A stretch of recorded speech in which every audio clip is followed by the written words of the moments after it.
मैंने सच को सच कहा, जब कह दिया तो कह दिया। ये जवानी की नज़र में अगर बगावत है तो है। जोहार झारखंड, नमस्कार। लाइव इंडियन गार्ड से मैं केतकी। धनबाद को क्या मिला? यूपी में काबा गाना बड़ा फेमस है, लेकिन अब पूछने की ज़रूरत है धनबाद में काबा। हालांकि लफ्ज़ यूपी के हैं, बिहारी बोल हैं, पर दर्द कुछ वैसा ही है। धनबाद ने आज तक केवल दिया है, झारखंड ने जैसे देश को रोशन किया है, धनबाद में उसकी क्या भूमिका रही है इस पूरे कंटेक्स्ट में आप जानते हैं। लेकिन धनबाद को एयरपोर्ट तो नहीं मिला, बस टर्मिनल, बस अड्डा जो अभी यहाँ मेन सिटी में है, उसे छीनने की भी तैयारी चल रही है। और ये सब बातें जब JLKM के केंद्रीय प्रवक्ता सुशील कुमार मंडल जी ने उठाई तो बात ने सनसनी मचा दी।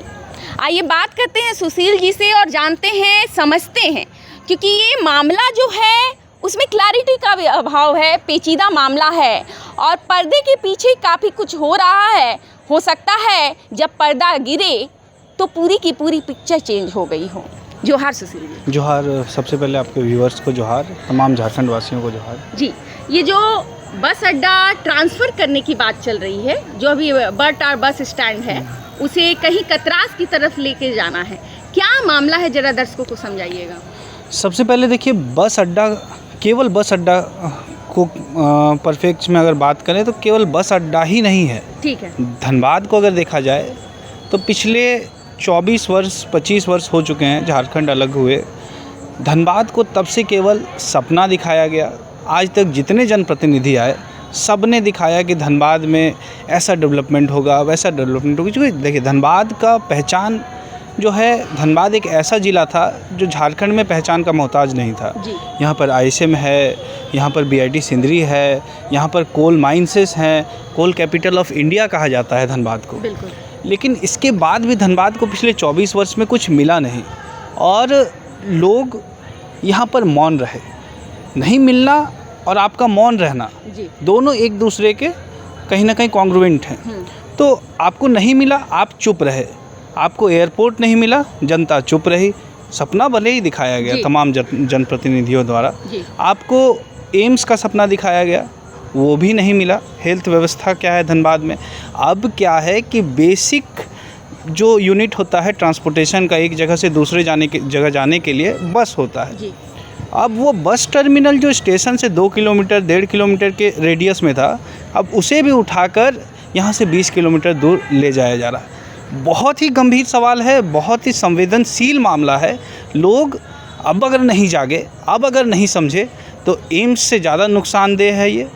हवाई जहाज़ में उड़ने से ज़्यादा नुकसानदेह है कि आपके बच्चे, जब मान लीजिए कोई बच्चा परीक्षा देने जा रहा है रांची, सुबह 5 बजे ट्रेन रहती है रांची की, यहाँ से ट्रेन जैसे छूट जाता है, 2 कदम में बस स्टैंड है, बच्चे बस में बैठ जाते हैं और परीक्षा देने चले जाते हैं।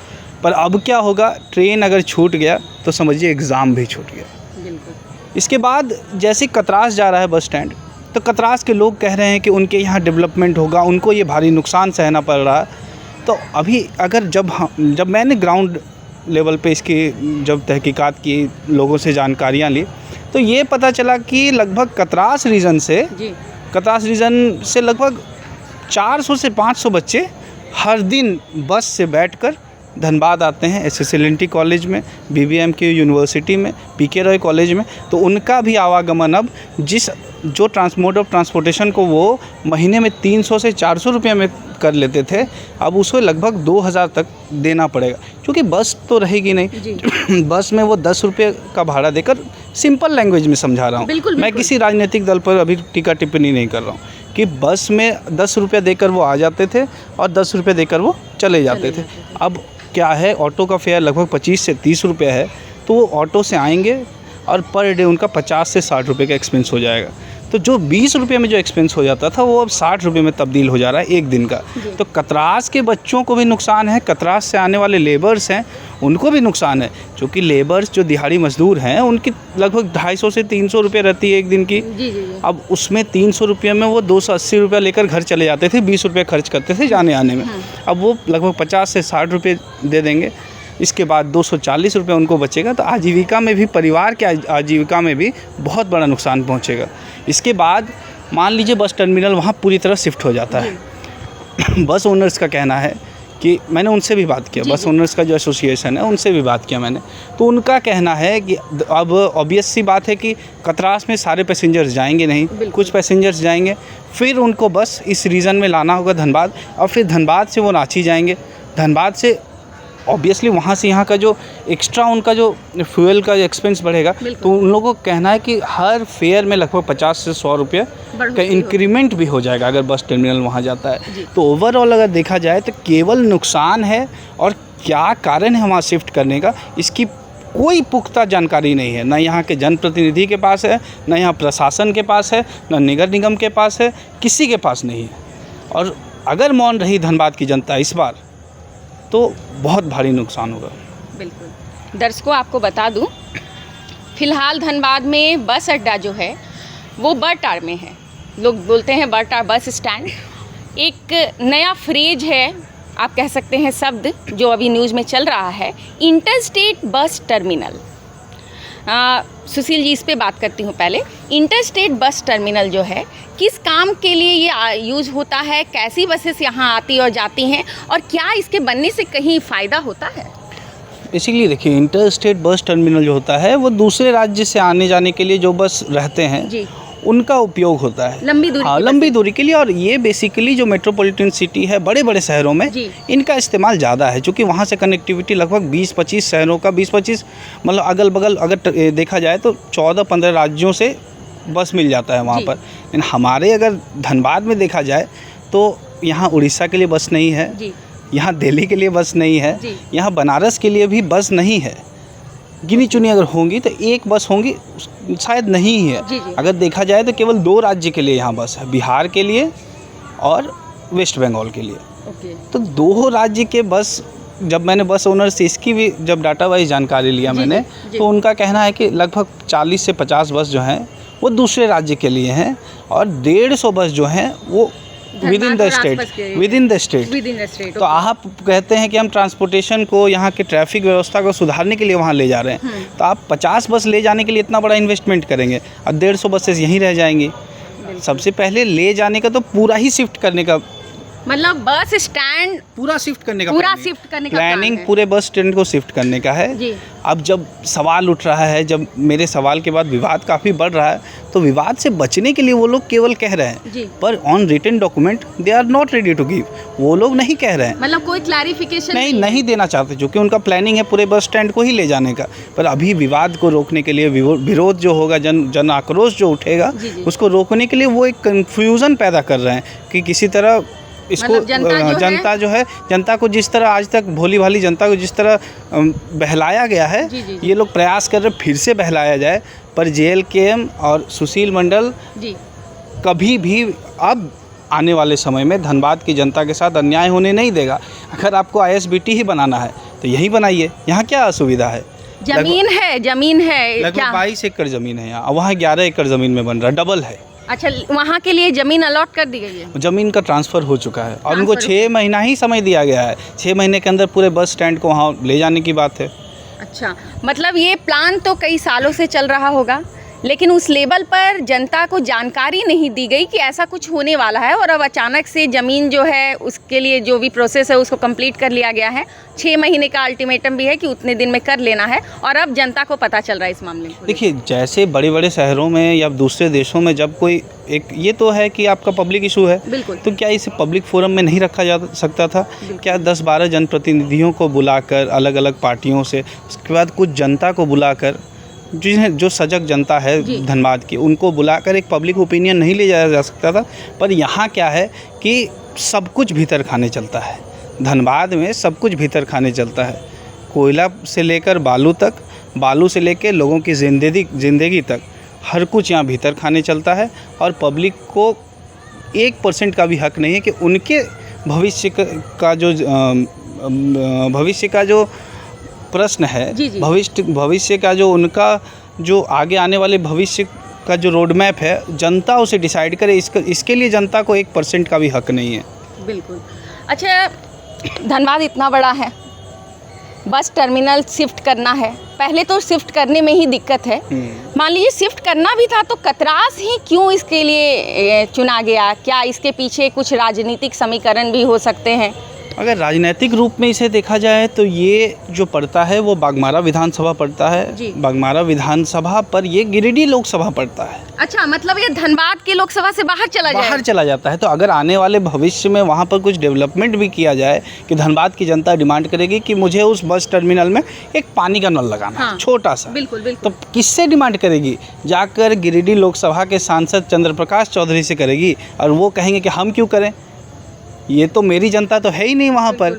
जब धनबाद की जनता है तो धनबाद लोकसभा के अंतर्गत बनना चाहिए। तो राजनीतिक परिप्रेक्ष्य में भी अगर देखा जाए तो ये बहुत बड़ा विश्वासघात है धनबाद की जनता के साथ, और इसे नहीं समझेंगे अगर यहाँ की जनता तो आने वाले समय में बहुत भारी नुकसान होने जा रहा है।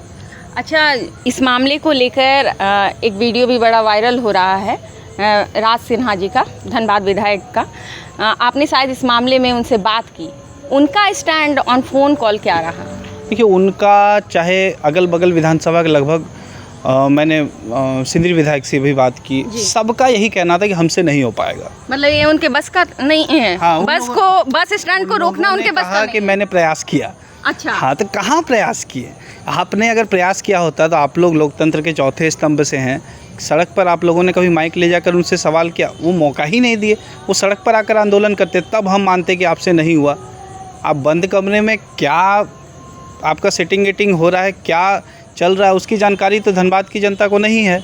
आप अगर चाहते हैं, आपने कहा नहीं होगा जी, तो कैसे नहीं होगा? आपने कभी आंदोलन किया उसको लेकर, कभी पब्लिक फोरम में बोला, कभी किसी मीडिया हाउस में बोला, कहीं नहीं बोला। ये धीरे धीरे पूरा शिफ्ट हो जाता। कैसे कैसे मेरी नज़र डीसी साहब के जो फेसबुक पेज है उस पर पड़ गई और मैंने एक वीडियो बना दिया। इसके बाद धनबाद की जनता को ये पता चला। तो आपको जनप्रतिनिधि बनाया क्यों गया है? आप अगल बगल के जितने विधायक हैं सबको, मतलब सबके जनता को ये तकलीफ़ होने जा रहा है। टुंडी के वो विधायक है जिनका बहुत सारा स्कूल है, मथुरा मातो जी, हाँ, उनका क्या है कि वो अपने डेवलपमेंट में लगे हुए हैं। टुंडी को संवारना है। टुंडी को संवारना नहीं है, स्कूल्स और कॉलेजेस खोलने हैं, बहुत अच्छा काम है। मतलब शिक्षा को सुधारना है। लेकिन ये शिक्षा कैसे सुधर रहा है? प्राइवेट स्कूल, प्राइवेट कॉलेजेस खोलकर। तो बहुत मतलब सोचने का विषय है कि एक जनप्रतिनिधि प्राइवेट स्कूल्स खोल रहे हैं, प्राइवेट कॉलेजेस खोल रहे हैं, और सरकारी स्कूल वो क्यों सुधारेंगे? अगर वो प्राइवेट स्कूल खोलेंगे, अगर सरकारी स्कूल सुधर गया तो उनके स्कूल में कौन जाएगा? जी। तो ओवरऑल अगर धनबाद जिला में भी देखा जाए ना, सारे विधायकों के लिए बहुत बड़ा चिंता का विषय है। मतलब धनबाद के अंदर जो 6 क्षेत्र आते हैं विधानसभा, उसमें से किसी विधायक के बस की बात नहीं है यहाँ के बस स्टैंड को रोकना। अगर बस की बात रहती तो वो आकर बस स्टैंड में खड़े रहते और एक बार कम से कम अपने पार्टी, उनके पास तो हमेशा 500-600 कार्यकर्ता तो मिनिमम होंगे, विधायक हैं, तो कभी आकर सड़क पे वो आंदोलन किए। रणधीर वर्मा चौक में आकर कभी एक बार नारा तो लगाते कि बस स्टैंड यहाँ से जा रहा है, लोगों को ये जानकारी तो देते। तो वो अगर इसको दूसरे परिप्रेक्ष्य में देखा जाए तो या तो वो नतमस्तक हैं किसी के सामने, और या तो वो जो कमीशन का जो खेल चलता है उसमें उनकी भागीदारी हो चुकी है।